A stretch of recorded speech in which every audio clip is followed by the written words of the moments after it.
Tower Defense X by John Roblox is here, and it is...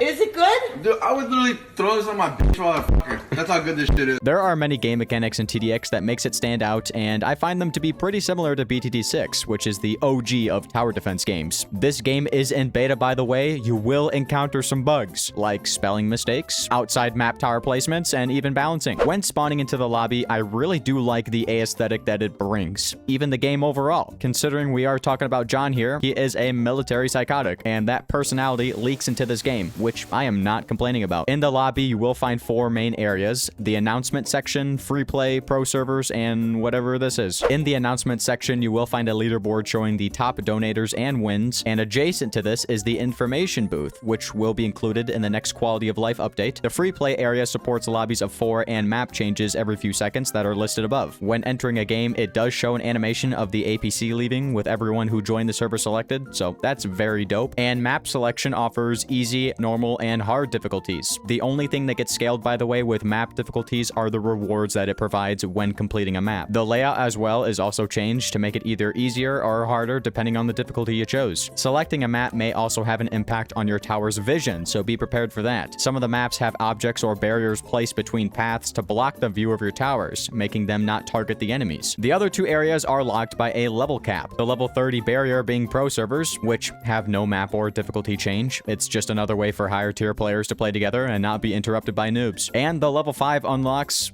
I actually don't know. There are areas out here that look like you can enter and start something, but nothing happens. In the lobby, you can also view your loadout, the shop to purchase other towers, achievements which give golden XP, and some other basic shit. There are 15 towers here on release, and some are locked behind a level cap, or a paywall if you want to make some bad decisions today and regret them tomorrow. There is a VIP pass as well in the game right now, which offers gold, a permanent XP boost, and some flashy tags and text. Don't complain about the price. Look, if you're a broke boy, just say so. Anyways, moving on. Let's throw the nasty-ass vegetables off the plate and dive into the main course. The gameplay. When joining a match, you're probably questioning whether or not money gets scaled in this game. There is some type of formula for income being earned through rounds, and game difficulty along with the player count does affect that. Money is scaled through a player's tower's hit points on enemies. Also, your teammates' tower's hit points as well. This whole shit is honestly so convoluted, and I don't feel like doing a damn spreadsheet, so if I were an analyst for NASA, then maybe I would look into it more. But in a nutshell, money is earned through multiple different ways depending on how many players there are, what difficulty you choose in game, and what towers on the map hit and kill what. The only guaranteed thing I can say is that troop placing does get scaled for your player count, placing less troops with more people or placing more troops with fewer people. Also, if you want more money to begin with when you do start a round, then join the official TDX group. This will give you 125 bonus starting cash, which is highly suggested. Also, use code John Roblox for 350 gold. And this is editing JMT. There are 2 other codes called John Roblox 2 and John Roblox 3 that give you some goodies as well, so put those in.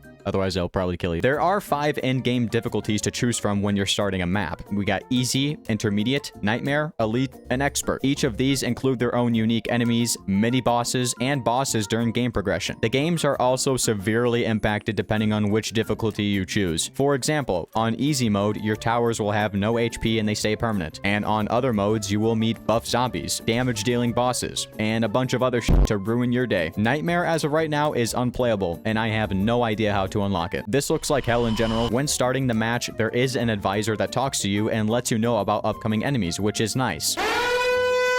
The enemies you encounter during a match will surely make you break your monitor or commit serial arson. There are a bunch of unique enemies that I've encountered so far: stealth zombies, which require hidden detection upgrades, armored zombies, which require explosives and other non-bullet dealing towers, multipliers, which multiply zombies and their proximity upon death, giving them a speed boost, shocker zombies, stunning towers and a proximity explosion upon death, smasher zombies, stunning towers, grenaders, which spawn enemies, and a bunch more. It's like the Christmas gift that no one wanted. The one thing I really want to get into are the towers, because TDX offers different upgradable paths for towers. Each path grants them different stats and unique abilities, and each path can be upgraded twice till you have to make a decision which one to complete. The other one will get locked off. You can also see the upgraded paths on the HUD of a tower when you hover over it with your mouse, and this goes for anyone's placements, not just yours. Towers that get upgraded can be seen visually as well, granting them different clothing accessories and weapons, which is an amazing detail scale. The one major mechanic that TDX offers compared to other tower defense games is tower health, and honestly, this just gave me chronic depression. Health is only applied to towers playing any difficulty besides easy mode. In easy mode, your towers will stay permanent. Bosses during harder in-game difficulties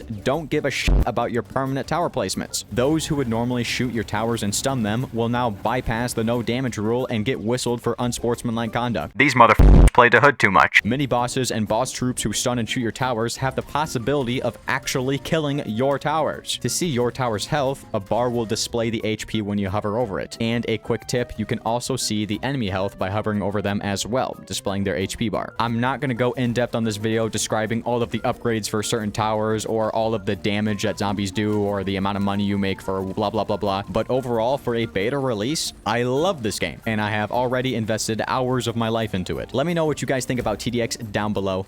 I'll be watching. Watching you breathe your lines of breaths. But anyways guys, that's gonna be it for me. My name's JMT and I will see you in the next one. Peace out guys.